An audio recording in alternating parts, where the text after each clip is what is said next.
Last night we saw Adrien the Problem Broner. He put on a hell of a show. He did what he said he was going to do, and that was knock out Antonio Demarco, which he fully did in the 8th round.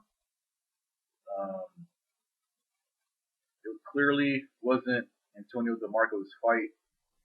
I saw a lot of things in Demarco that he could have did better against Broner. Broner, still in my opinion, is not the next Floyd Mayweather Jr. He has like a real long way to go. This kid is still young, but he can be if he takes the right steps in his career. And starting out in the fight, Broner, he showed a lot of patience.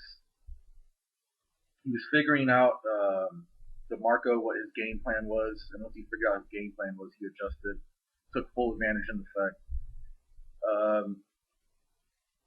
Demarco, I noticed that he was trying to look for that perfect shot, and it didn't work out well for him. And Broner counterpunched very well, and like I said, when Demarco was trying to look for that perfect shot, he would try to come in with that, with the body a lot, and then Broner would fight on the back foot and just hit him right in the back of the head, and it messed up Demarco completely. And he was doing that a lot in the fight. So he was trying to look for that perfect shot against Broner, and it just wasn't working. So when you're fighting against somebody that has such a good defense as Broner, you have to resort to other things rather than just trying to look for perfect shots. It's never going to work. And Demarco fight on the inside, and it clearly wasn't working. Well, why? Because go back and watch rounds 1 and 2, and I think 3. Broner the whole entire time was doing that Floyd shit. He was like smiling the whole time. He was like, and Demarco was trying to land his jabs, and Broner was just blocking his shit, and he couldn't get at him. Why? Because Demarco wasn't utilizing the ring. Go back and watch the Broner Ponce de Leon fight, and you notice that Ponce de Leon was giving him problems. Why? Because he was utilizing his footwork and he wasn't standing in front of Broner. Demarco was fucking standing in front of Broner, like saying, "Come on and fucking hit me," and then he was fucking getting hit.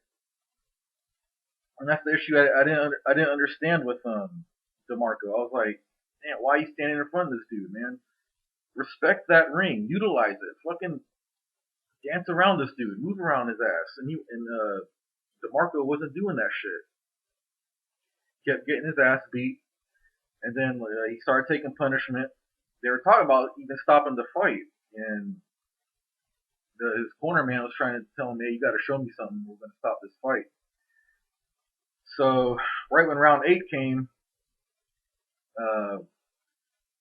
Broner was just breaking him down. I mean, before that, he was just breaking him down mentally, physically.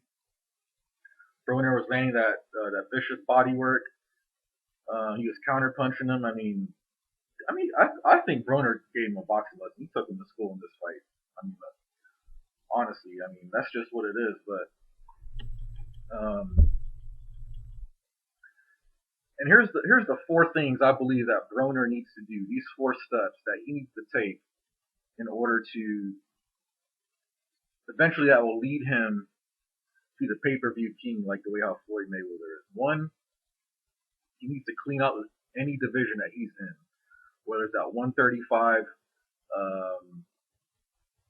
After this, I think he might go up to 140. I'm not really sure. It will make sense if he does now because he's the champ at 135. But no matter what division you're in, clean it out.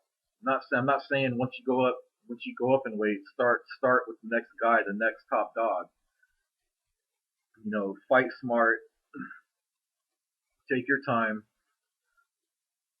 Crawl before you walk. Preheat the oven before you get the turkey in, and just fight the guys that's going to mean the most in your career. Like this fight that he had with Demarco was very defining in his career.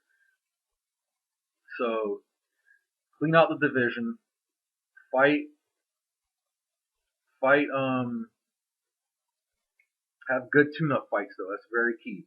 Have a very good tune-up fight, so that way when you get into your next title fight, it will actually mean something. You know what I'm saying? Like you earned that shit. You know what I'm saying? Number two, fight often, at least twice a year, at least. I mean, if you could fight 3 times a year, you could squeeze in that third fight. Cool. You know what I'm saying? But fight often. That way, down the road, people will remember you and be like, yeah, you know what, this dude, he fought often. You know what I'm saying? And he is fighting often pretty well. I'll admit that. Number three, I have to say, fight top competition. Don't be fighting no bums. None of that bullshit. You know, if guys call you out and this and that, like how Robert Guerrero did at the weigh-in at the Chad Dawson Andre Ward fight. You know, fight guys like that. Fight guys that are coming up. You know, fight guys that are undefeated. Fight guys that's going to test you. That's going to really push your skills to the limit. You know what I'm saying? I think that's very, very important for Broner at this stage in his career if he wants to be remembered down the road. And number four, the final one, I would have to say that he needs to hold on to that O. That O is very, very important because right now it defines him. If he could hold on to that O for defend it good, get good quality wins without no controversial issues, I promise you that O is going to build him up and it's going to catapult him into much bigger fights. And eventually, I promise you that he will be the face of boxing. You know, once Floyd hangs up the gloves, if he could, I feel if he could follow those 4 steps, he will be catapulted very, very, very well in his career. And that's pretty much all I got to say about that. It was a good fight. Demarco did show a lot of heart. He stood in the sweet spot. He tried to go toe to toe with Broner. It didn't work out. He tried to fight in the inside. He was impatient. It just wasn't his fight. And all I gotta say is you have to give credit to where credit is due. You know what I'm saying? So just give credit to where it's due. You know what I'm saying? And I watched the HBO 24/7 Pacquiao Marquez 4. I'm watching this shit the whole entire time. I'm just thinking, man, a 4th time, this shit, you shouldn't be doing this shit a 4th time, man. I mean, it don't make no sense to me, man. 4 times. I mean, regardless of who got robbed, who didn't, this and that, blah blah blah. Pacquiao should be fighting somebody like Brandon Rios. Like I said, I feel that he should go get his belt back from Timothy Bradley. That's just my opinion. But I mean, fighting Marquez a 4th time, in my opinion, it don't accomplish anything. At the end of the day, it's just a payday. It favors Bob Arum. If Marquez wins, where does he go from here? He don't go anywhere from here, honestly. He's done everything in the sport. I mean, he could retire after this. I'm not really sure. But a lot of the pressure's on Pacquiao because he has to beat Marquez decisively in order for a chance to fight Floyd, hopefully next year. But even that fight may not even still happen. So, I mean, who knows? But to wrap it up, though, Broner talked smack. He backed it up. It was a good fight. I'm going to the Donaire fight coming up. I'm going to that fight live. I'm gonna try to interview a lot of people on their thoughts about that fight, Mayweather Pacquiao drama, all that shit. Next week we got